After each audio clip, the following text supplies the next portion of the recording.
Kas bendrai labiausiai kelia įtampas gyvenime? Ko gero, kiekvienas pasakys. Tai, kad yra ne taip, kaip aš žinau, kaip aš noriu, kad būtų. O kokiu pagrindu tu žinai? O kaip turi būti? O kas pasakė, kad būtent taip turi būti?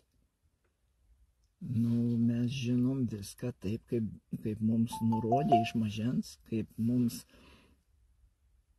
mokino tėvai, auklėtojai, mokytojai. Ir kada yra ne taip, kaip tu nori, kaip tu įsivaizduoji, kai yra neteisingai, kaip tu vadini, ką tu darai? Pirmiausiai, ko gero, kritikuoji, ar ne? Pamąstyk dabar apie tai, ar tau gera, kai tave kritikuoja.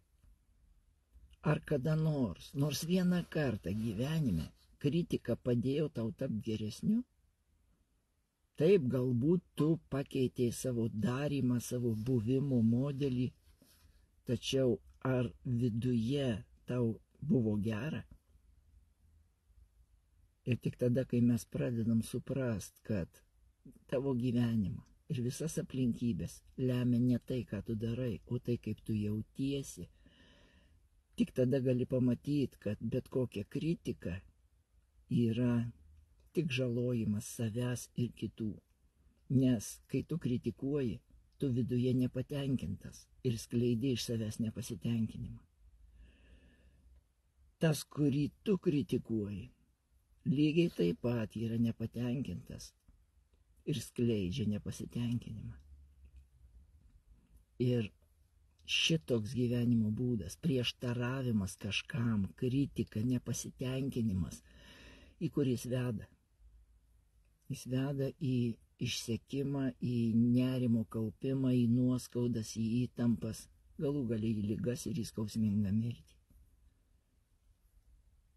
Ir kiekvienas savo laiku tai pradeda patirt, pajaust ir suprast. Kągi, kai mes suprantam šitą dalyką, kas tada viduje mūsų atsiranda? Mes pradedam norėti būti geresniais, ne, būti kitokiais. Ir mes pradedam savo prižadėti viskas, aš pasistengsiu būti geresniu. Ir kas tada prisideda prie to nepasitenkinimo aplinkinių pasaulių, juk nepasitenkinimas niekur nedingsta. Tas žinojimas, kaip turi būti, jis vis tiek lieka, o pasaulis vis tiek neatitinka to žinojimo daugiausiai, didžiąją dalimi neatitinka. Ir štai tada prie to nepasitenkinimo, kaip yra, prisipliusuoja pastangos būti geresniu, būti kitokiu. Ką reiškia būti geresniu? Dažniausiai žmogus tai supranta kaip elgesį kitokį, kaukę kitokią, save išreikšti kitaip, parodyti prieš kitus save kitokiu, užspaus savyje nepasitenkinimą ir kažkaip tai, tegu būna, o viduje prieštaravimas. Ir visa tai priveda mus prie visiško negalėjimo būti, negalėjimo gyventi, krinka nervai, krinka santykiai, krinka gyvenimo džiaugsmas. Visą tai mes prarandam. Ir natūralu kyla klausimas, o kaip tada? Ką tada daryti su tuo? Taip, aš nepatenkintas gyvenimu. Taip, aš noriu, kad būtų kitaip. Ką man su tuo daryti? Tu negali nieko kitaip padaryti, nes tavyje yra tokios nuostatos, tokios programos ir jos iššaukia atitinkamą tavo elgesį. Visa tai gali pasikeisti tik tai tada, kada tu kitaip suprasi tuos pačius dalykus, kitaip pamatysi tas pačias pasaulio išraiškas. Tai reiškia, kad neišvengiamai tu turėsi keisti savęs supratimą, kas tu toks esi, ir aplinkos supratimą, kas yra aplinka. Ir tą santykį tarp savęs ir aplinkos tu turi pamatyti visiškai kitaip. Tik tai tada, kada tu pamatysi, kad visa aplinka yra suderintas, darnus, sąmoningas organizmas, kuris yra meilės, laimės organizmas, kuris viską pamažu sklandžiai veda į pusiausvyrą, ramybę, meilę, laimę, kaip nori tai pavadinti. Tai va šito gyvo organizmo išraiška ir esi tu kaip maža dalelė. Ir kiekvienas organizmas, kiekvieną savo dalelę veda į pusiausvyrą ir ramybę. Tai reiškia, veda į tokį patyrimą, koks naudingas organizmui. Juk tu nori, kad tavo šitas pirštas būtų sveikas ar ne, kad jam būtų šilta, kad su juo viskas būtų gerai.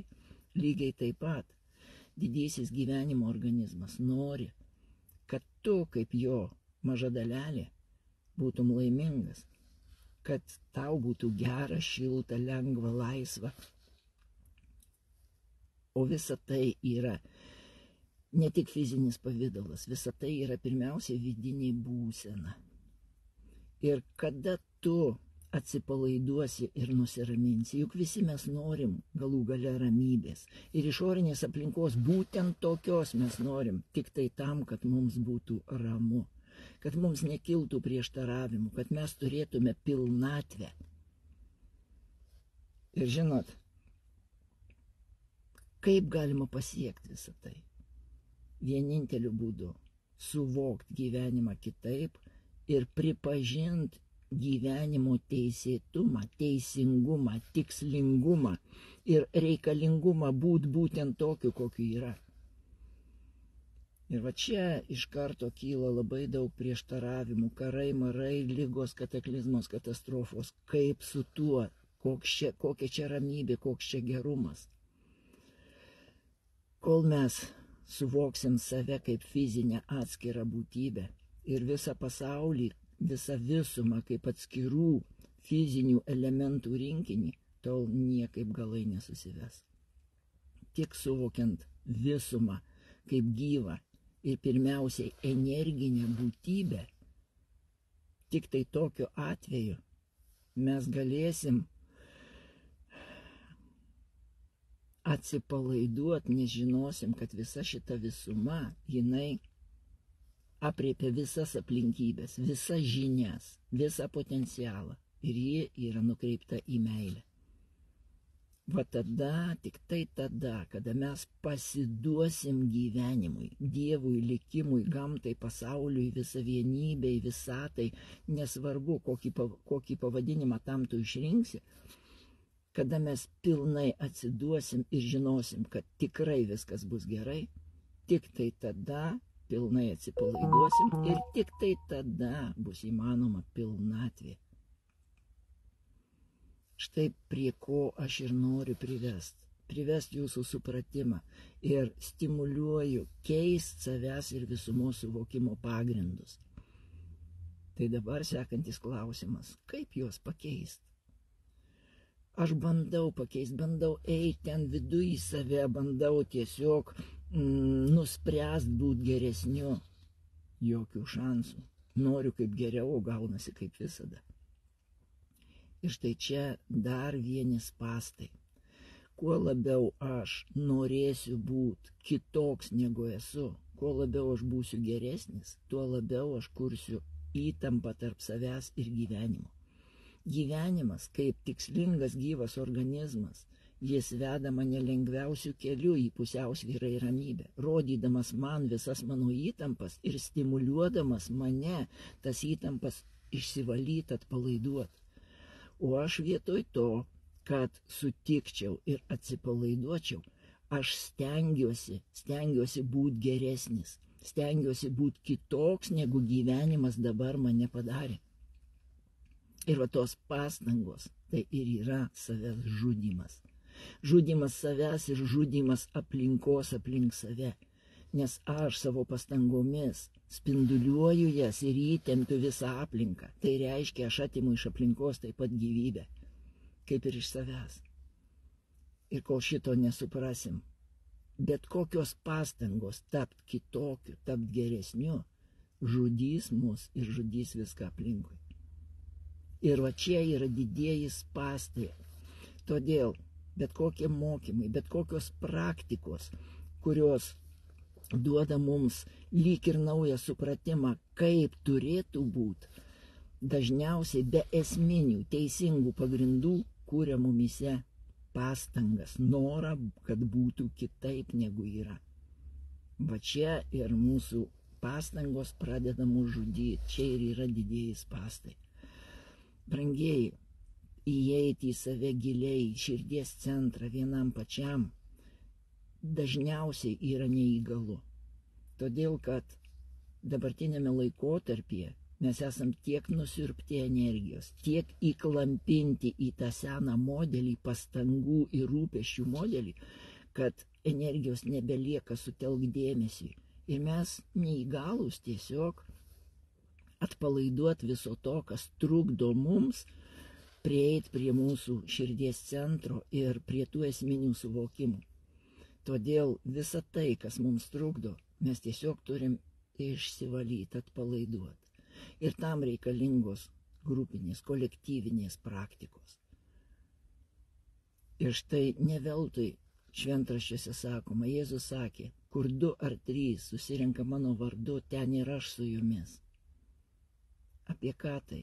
Kur 2 ar 3 jungia savo ketinimus, eiti į laimę, į ramybę, į pilnatvę, į pasidavimą, ten į ramybę, pilnatvė, laimė ir pasidavimas jumise atsiranda. Todėl, kada sąmoningumo mokykla gimė mano vidinėme pasaulyje pirmiausiai, man buvo aiškiai duotas nurodymas pirmiausiai susijungti. Per ką?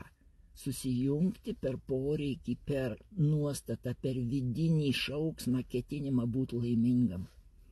Todėl į sąmoningumo mokyklą aš kviečiu ne tuos, kurie nori pažiopsot, pasidomėti, gerai laiką praleisti. Aš kviečiu tuos, kurie turi tą vidinį šauksmą, būti laimingam, kurie jau nebesutinka gyventi senoje rutinoje, pastangose, būti kažkokiu kitokiu, pastangose kovoti su pasauliu, kurie jau nebegali daugiau eiti šituo keliu, kuriems skauda pakankamai gyvenimą ir jie ieško išeities, ieško laimės.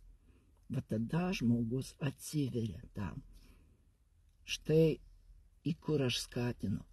Todėl nežinių reikia ateiti. Jums nesužinot reikia, kaip turėtų būti ir kaip yra geriau. Jums reikia sugebėjimo atsipalaiduoti ir tas atsipalaidavimas, tas sugebėjimas ateina tik su pasitikėjimo jausmu. Tai kuo pasitikėti, kaip suprast gyvenimą, pasaulį, likimą, Dievą, gamtą, kurio galima pasitikėti, kaip jį pamatyti. Va štai šitą dalyką aš ir perduodu. Tai yra laimingo gyvenimo raktas, jo šerdis, jo šaknis, jo pamatas, jo esmė. Laimingo gyvenimo raktas tai yra kompleksas suvokimų, atveriančių matymą visko, kas yra, kaip gyvo sąmoningo meilės organizmo, kuriuo ne tik tai verta, bet tiesiog būtina pasitikėti tam, kad tu gyventum, kad tu išgyventum. Todėl Jėzus ir sakė, atsisakyk šito seno gyvenimo, va to pastangų gyvenimo, išorinių rezultatų siekimų, atsisakyk, kad laimėtum amžiną gyvenimą. Tai yra, kad laimėtum ramybę, pusiausvyrą ir pilnatvę, ką galima ir pavadinti meilę arba laimę. Šitą tu turi gauti.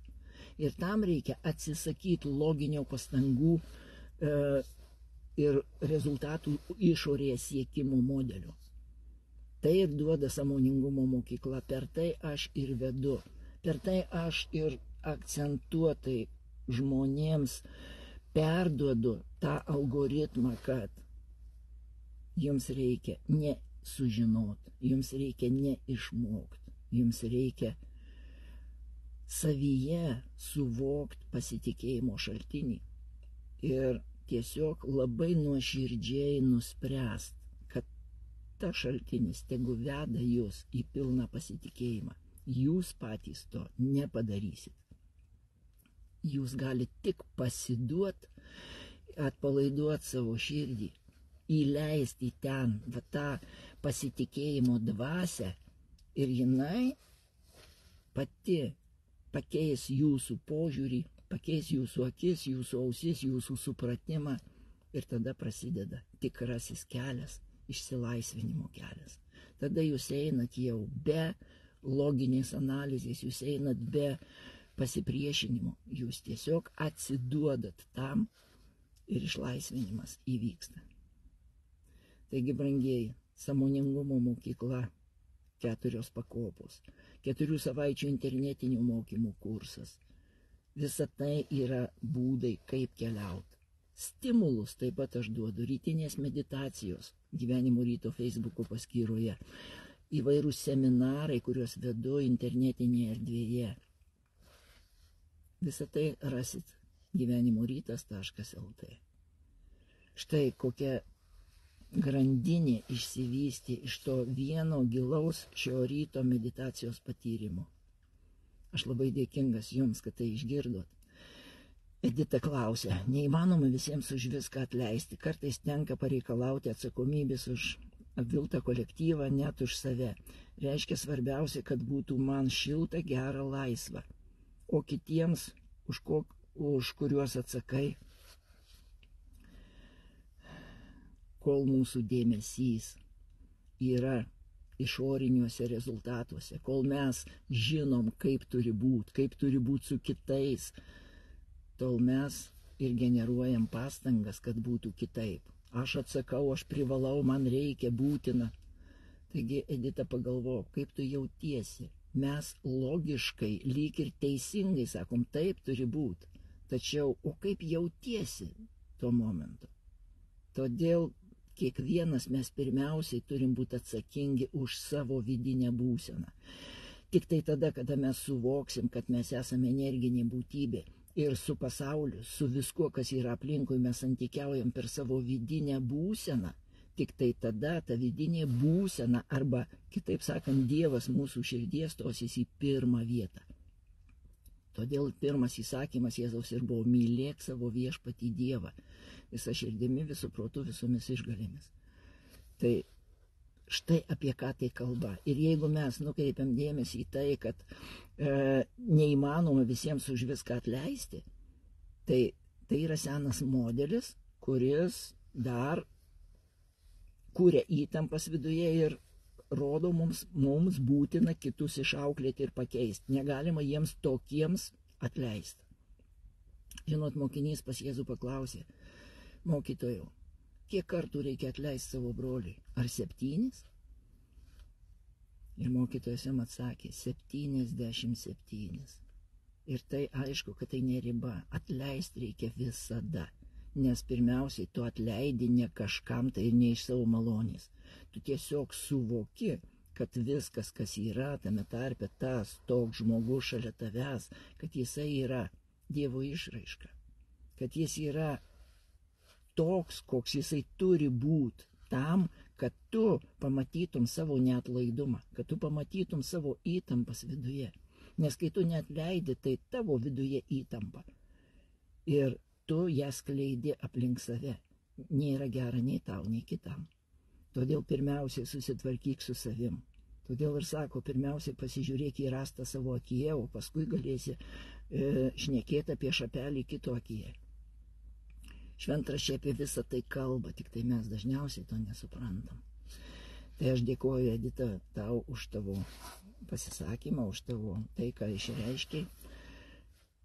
Tiesiog pamastykit apie tai, brangieji. Ir nuspręskit. Jūs turit sukurti nuoširdų ketinimą. Ne tai, kad turit, bet verta savo viduje sukurti nuoširdų ketinimą. Kaip jūs norėtumėt jaustis.